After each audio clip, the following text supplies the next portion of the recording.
안녕하십니까. 신의균의 국방TV 데일리 디펜스입니다. 자, 오늘도 아주 흥미로운 분석, 그리고 북한의 아주 흥미로운 그리고 의미 있는 그런 정세가 태동하고 있는데, 그 관련한 소식 정리해서 분석 알려드리도록 하겠는데요. 지난 주말이, 즉 1월 8일이 김정은이 생일이었습니다. 참 우리가 김정은이 생일까지 챙기려고 하니까 좀 슬프긴 한데, 북한학 하려면은 이런 거 챙겨야 됩니다. 그래서 근데 지난 8일이 김정은이 생일이었는데 북한은 흔적도 없이 조용하게 지나갔어요. 아주 이상한 상황인데, 이런 상황에 김정은이 생일에 폭발한 민심입니다. 북한 주민들이 이판사판이다, 이제 싸우자, 저항하자, 이렇게 나왔는데, 이거 굉장히 의미심장한 그런 사건입니다. 저항하자, 이래주거나 저래주거나 마찬가지다 라고 하는 사람들이 많이 나오기 시작했다. 굉장한 사건이죠. 이제 북한이 드디어 변화하려나 봅니다. 보겠습니다. 아무 행사 없이 조용히 넘어간 김정은의 38번째 생일이죠. 자, 여기 북한 올해 달력입니다. 이것뿐만 아니고 몇 가지 달력들 다 봐도 1월 8일에 아무런 표식이 없어요. 여기 보시다시피 1월 8일에 빨간색도 없고 김정은이 생일이라는 그런 안내 문구도 없고 아무것도 없어요. 그냥 아무것도 없습니다. 누구 생일인지 아니면 특별한 날인지 아무것도 없어요. 자, 그래서 김정은이 마음속으로 그렇게 생각하겠죠. 아니, 명색이 내가 최고 저놈인데 생일날 그냥 넘어가겠냐, 이제 이렇게 하지만 생일 파티도 없고 아무것도 없어요. 그렇지만은 실제적으로 뭔가 또 있긴 있었죠. 바로 이 인민들을 분노하게 하는 행위였는데요. 일단 인민들은 이런 생일, 최고 지도자의 생일에 대해서 그 인민들은 수십 년 동안 익숙해 왔던 학습 효과가 있습니다. 뭐냐? 이런 날이 되면 당에서, 국가에서 좀 챙겨준다, 이거 아니겠습니까? 그런데 안 챙겨줬죠. 그러면서 이제는 착취하면서, 선물을 챙겨주던 것에서 이제는 착취하고 오히려 선물이 아니라 그냥 갈취를 하는 이런 상황으로 돌변했다. 그래서 김일성이가 저승에서 와, 나 때는 그래도 인민들한테 선물 챙겨줬는데 저거 완전 호로 자식이네, 이렇게 됐죠. 아니, 아바이돈지 저거 내 자식인데, 아, 네가 호로잖아, 아버지 죽인 놈, 이제 이렇게 되는 것이죠. 그래서 11월 29일 날 RFA가 보도를 했던 내용을 다시 한번 보겠는데요. 이제 이 RFA의 11월 29일 보도가 지금 이제 와서 현재가 된 거죠. 이때는 이제 준비 단계였고, 북한 당국이 김정은 생일 선물용 어린이 간식을 지방정부 자체로 생산해 공급하도록 지시하는 바람에 북한의 밀가루와 설탕 가격이 급등했다. 당국이 강제로 떠맡긴 김정은 생일 선물 단과류 생산 과제를 수행해야 하는 지방정부는 지역 주민들에게 세대별로 내화 5,000원을 선물 생산 자금으로 바치도록 강제하고, 그 돈으로 장마당과 구경 매점에서 밀가루와 설탕을 싹쓸이 하다시피 사들이고 있어서 가격 폭등을 불러왔다 라는 거예요. 그러니까 한 세대당 북한 돈 5,000원을 바쳐라. 왜? 1월 8일 날 선물 줘야 되니까, 어린이들에게 선물 줘야 되니까. 그런데 이 5,000원이 얼마냐? 바로 쌀 1kg의 정도 가치예요. 쌀 1kg가 5,000원이니까. 그래서 그 정도 바치는데 그게 어린이용 선물이다. 단과류, 과자 만드는 거. 그러면 어린이가 없는 세대는 열받겠죠. 아무튼 이런 상황이 되어서 생일날 고난의 행군 시기에도 김정일이가 선물 챙겨줬어요. 특별 공급해줬어요. 그런데 이 김정은이는 그 고난의 행군 시기에 300만 명이 굶어 죽던 때도 이때는 선물을 줬는데, 김정은은 오히려 니들이 돈 좀 갖고 와 해서 어린이들에게 과자 챙겨주는 이런 상황이 오니까 인민들이 완전히 분노할 수밖에 없죠. 이런 상황에서 그래도 또 밉상 받을 짓을 골라서 하고 있는데, 자, 1월 8일 토요일이 김정은이 생일입니다. 그러니까 그 김정은이 생일을 기리기 위해서 1월 7일 금요일 오후 5시부터 그 1월 8일 밤 12시, 그러니까 1월 9일 새벽 0시 00시까지 보초를 세우는 겁니다. 주민들을 쌍보초 2인 1조로. 보겠습니다. 1월 7일 데일리 NK가 북한 내부 소식통을 통한 전언을 했는데요. 오늘 7일 오후 5시부터 9일 0시까지 전국에 특별 경비 근무 기간이 선포되었다. 이 기간에는 전국 각 지역의 동상, 태양상, 사적지, 혁명역사연구실, 연역실, 사적교양실, 현지 교시판에서 쌍보초를 세야 한다. 중앙에서는 8일에는 토요일과 집행 전인 오전 7시 30분 조직적으로 충성의 선서 모임을 갖고 동상, 사적지 등의 꽃바구니나 꽃다발을 증정하라는 지시도 내려왔다. 특히 꽃바구니, 꽃다발 증정과 관련해서는 생화로 준비하고 지화는 피하라는 별도 언급도 있었다. 정말 놀랍습니다. 아니, 우리 대한민국은 지난 주말에 그래도 나름 이 겨울치고는 괜찮은 그런 기온이었는데 북한은 우리보다 얼마나 춥습니까? 그리고 또 특히나 이런 소식통을 전해주는 사람들은 주로 대부분 평안북도, 자강도, 양강도, 함경북도 이런 북쪽 지역에 중국의 휴대폰이 터지는 지역에 사는 사람들이죠. 대단히 춥죠. 이런 지역에 사는 사람들, 영하 10도, 영하 15도씩 막 뚝뚝 떨어지는 이런 사람들이 밖에 보초를 세운다? 왜? 김정은이 생일이니까 라는 것이에요. 그런데 김정일이가 죽었던 12월 17일을 기리기 위해서 12월 한 달 내내 사람들 동원해서 이런 곳에다가 보초를 세웠죠.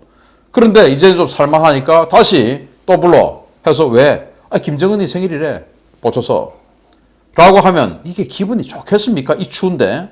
정말 열받죠. 그런데 그 김정은이 생일날 여러 가지 기념하기 위해서 선물을 갖다 바쳐야 되니까 자, 주민들 전부 니들 선선모임하고 그리고 선물 가져와. 선물은 꽃다발이야. 꽃다발 동상에 갖다 바쳐야 되니까 꽃다발 가져오는데 지화, 즉 종이로 만든 조화는 하지 말고 생화로 갖고 와. 아니 이 겨울에 매화도 아직 안 폈는데 생화가 어디 있습니까? 무슨 벚꽃이 폈습니까? 개나리가 폈습니까? 복숭아꽃이 폈습니까?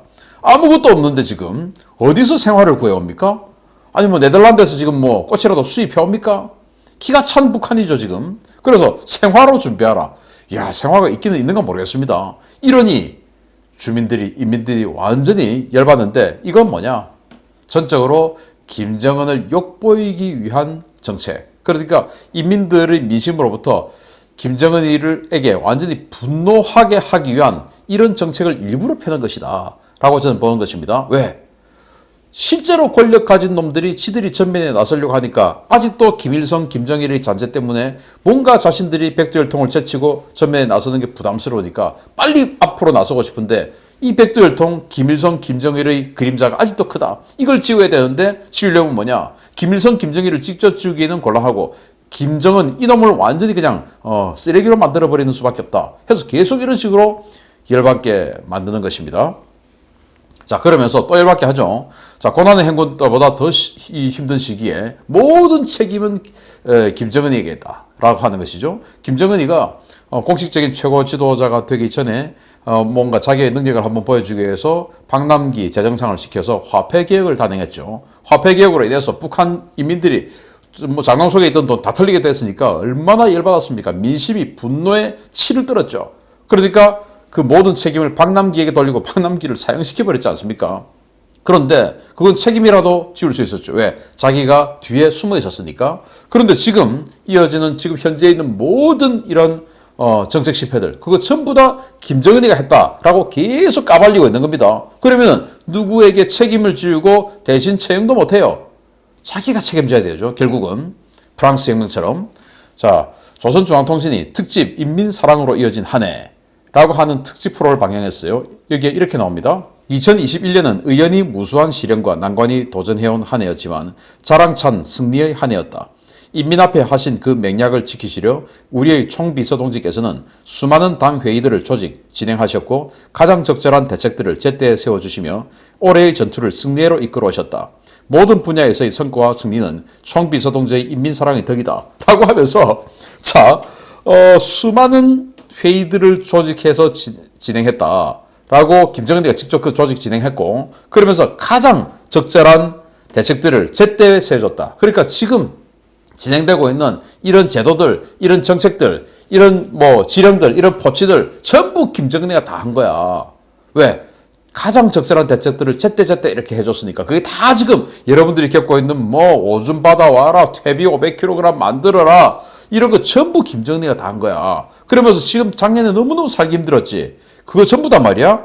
이 모든 분야에서의 성과와 승리는 총비서동지의 인민사랑의 덕이다. 즉 이렇게 완전히 우리를 망쳐먹은 건 전부 다 제 책임이야 라고 이야기를 하는 것입니다. 이거 말 안 해도 되는데 이렇게 굳이 이야기하는 것은 얘를 완전히 그냥 나락으로 떨어뜨리기 위한 작업이 연이어 진행되고 있는 것이죠. 그러면서 지금 국제사회의 표적이 될 수밖에 없어졌죠. 바로 새해 벽두부터 미사일 발사, 즉 극초음속 미사일이라고 주장하는 미사일 발사를 했는데 이것 때문에 유엔 안보리 비상회의가 열리게 됩니다. 이제 북한 큰일 났습니다. 자, 그렇게 해서 노동신문에다가 이렇게 국방과학원 극초음속 미사일 시험 발사 진행 이렇게 해서 김정은이가 지하했다 이런 내용이 막 들어있어요. 그런데 북한 이민들은 전부 이 노동신문을 다 읽고 그날 저녁에 총화를 하죠. 그렇게 해서 학습을 합니다. 그래서 무조건 읽어야 돼요. 그래서 당연히 강제로 다 읽습니다. 그러면서 노동신문에 이렇게 이야기되어 있죠. 국방과학원은 1월 5일 극초음속 미사일 시험 발사를 진행하였다. 당 중앙은 시험 발사 결과에 커다란 만족을 표시하며 해당 국방과학연구 부분에 열렬한 축하를 보냈다. 라고 김정은이가 시켜서 했다. 라는 이야기를 하는 것이죠. 자, 그러면은 이렇게 극초음속 미사일 발사 실험했어. 야, 국뽕이 막 차올라. 우리가 극초음속 미사일 만들었다고? 남조선도 못한 극초음속을 우리가 달성했다고? 이렇게 할까요? 이제 북한 인민들도 그것보다는 관심 없는 거예요. 자, 일단 북한 핵무기 만들었지 않습니까? 핵무기보다 한참 단계 낮은 극초음속 미사일 만들었는데 이게 간의 기별이 나오겠습니까? 예를 들어서 우리가 올림픽 금메달 탁탁탁 따오는데 아시안 게임이다, 동아시아 게임이다 이런 데서 금메달 따온 거 별로 관심 없죠. 이런 상황까지 이제 좋은 면에서는 북한 입장에서 좋은 면에서는 그런 상황까지 가서 이게 크게 이제 뉴스도 되지도 않은데 그런데 사람들이 이제 정보가 다 발달함에 따라서 이 미사일 한 발이 얼마, 이걸 개발하는데 얼마, 또 이런 것들을 노력함으로써 성과를 함으로써 국제 제재를 또 추가로 받게 된다. 이런 것들을 이제 알게 되는 것입니다. 왜? 휴대폰이 있으니까 국경 지역에 휴대폰이 있고 그걸 가지고 중국을 통해서 세계의 정보를 들어갈 수 있고 또 북한산 휴대폰을 통해서 그 국경 지역의 정보가 북한 내륙으로 들어가게 되는 겁니다. 그렇게 해서 이제는 알게 되는 거예요. 그러니까 이걸 가지고 이 RFA가 여러 명의 북한 인민들과 인터뷰를 해보던 겁니다. 야, 당신네들 지금 극초음속 미사일 발사 실험 성공했다라고 당국이 선전하고 있는데 이거 들어보니까 기분이 어때요? 라고 여러 명에게 물어보니까 정말 놀라운 대답들을 합니다. 대부분의 주민들은 인민들의 생존과 직결된 식량 문제를 젖혀놓고 무기 개발에 매달리는 당국에 대해 허탈감을 감추지 못한다. 라고 하면서 이제 한 명 한 명 인터뷰를 나오는데 이게 정말 놀라운 이야기예요. 첫째, 자기만 배부르면 되니까 그거 있으면 백성들도 좀 먹이지 라는 불평. 둘째, 지금 백성들의 생활이 한심해요. 살아있는 것이 괜히라고 그래요. 사람들이 그저 자기 위신을 올리기 위해서 한다는 그런 말이 나와요. 그러니까 아니 지금 우리가 참 정말 괜히 살고 있다. 차라리 죽는 게 낫다. 라고 하는 이런 처참한 생활고 속에서 저 미사일 쏘는 거 전부 다 자기 위신 때문 아니냐. 자기 때문에 하는 것이지 우리를 위해서 저렇게 미사일 쏘고 하는 거 아니다. 라고 이제는 알게 되는 것이죠. 그러면서 비루스가 길어지면서 인민들은 모진 생활난을 겪고 있는데 총비선은 상관하지 않는 것 같다. 라는 거예요. 그래서 이 코로나 바이러스가 길어지면서 인민들은 모지게 정말 힘든 생활을 하는데 아니 자기는 아무 상관하지 않고 미사일이나 쏘고 있다. 인민들은 굶주리는 것, 죽는 것도 상관 안 하고 오직 자기 군대만 있으면 다 된다는 거예요. 또 다음 사람은 인민들은 생계난에 시달리고 일부 군인들은 겨울철 동복도 아직 공급받지 못해 추위에 떨고 있는데 미사일 개발에 힘을 쏟을 때냐. 아니 북한군, 그 120만 북한군들이 아직 동복을 지급받지 못하고 하복 입고 근무한 사람들이 많다는 거예요. 그 추운 북한에서. 이게 말이 됩니까? 그런 상황에서 그 미사일 한 발이면 그 수백억 아닙니까 그거? 그 수백억짜리 미사일 한 발이면 이 군인들 동복 꽤 많은 사람에게 수십만 명에게 패딩 두꺼운 거 맞춰줄 수 있죠. 그거 안 한다는 거 이제는 이민들이 아는 겁니다. 그러면서 정말 결정적인 이야기, 이제 이런 이야기들이 프랑스 혁명처럼 민중혁명으로 전화되지 않을까라는 그런 심리들이 이제는 퍼지고 있다는 거예요. 놀라운 이야기입니다.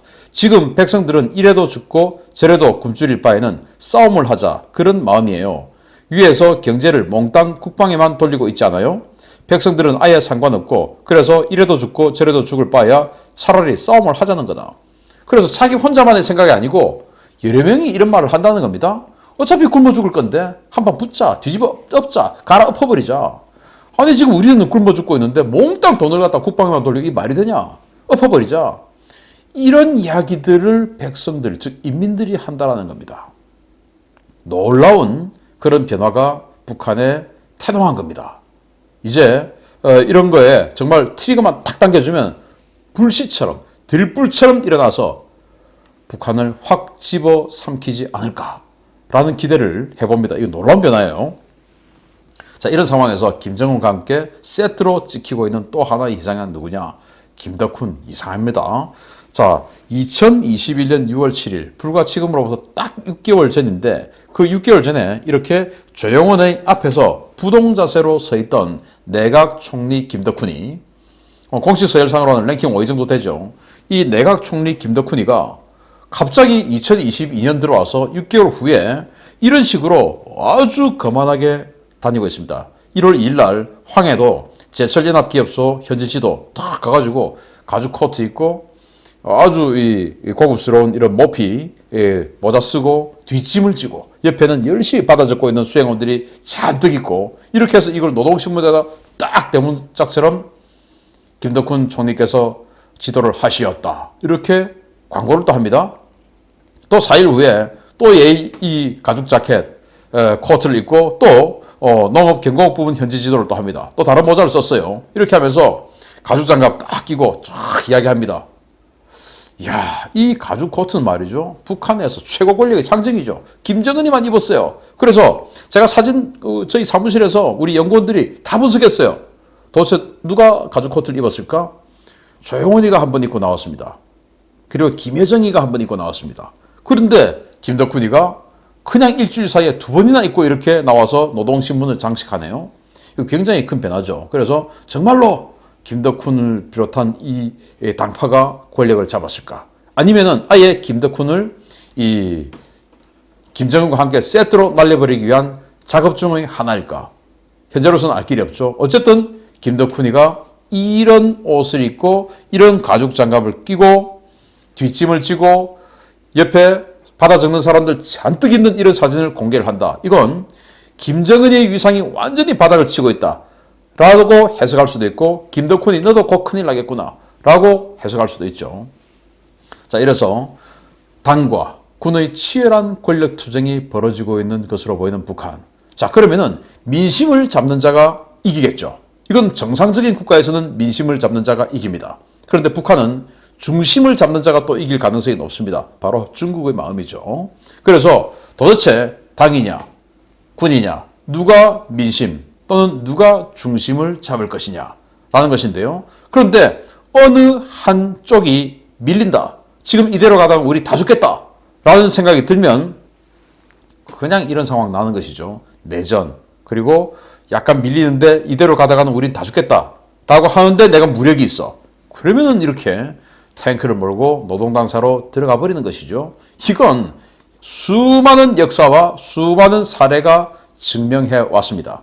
이런 상황에서 민심이 이 탱크들을 받쳐준다면 이 연도에 그냥 환호하겠죠. 그래, 잘한다 라고 환호하겠죠. 그러면서 그동안 완전히 몇 년 동안 국민 밉상으로 완전히 그냥 낙인 찍히고 있는 이 자를 끄집어내어서 공개적으로 아주 강력한 욕을 보이게 되겠죠. 프랑스 혁명이 그랬습니다. 그래서 민심은 과연 누구에게 있는 것이며 중심은 과연 누구에게 있는 것이며 그리고 또 어느 파가 지금 밀리고 생명의 위협을 느낄 것이냐 그리고 그 트리거는 결정적인 시기는 언제가 될 것이냐. 많은 사람들이 2022년 올 하반기는 3차 북핵 위기가 올 것이다 라고 이야기하는데 그런 3차 북핵 위기가 굉장히 중요한 모멘텀이 되지 않을까 라고 생각을 하면서 기대해 보겠습니다. 자, 우리 정권만 잘 세우면 이때 그냥 확 들어가서 아주 많은 이익을 챙겨올 수 있는 그런 계기가 될 수도 있습니다. 마치겠습니다. 감사합니다.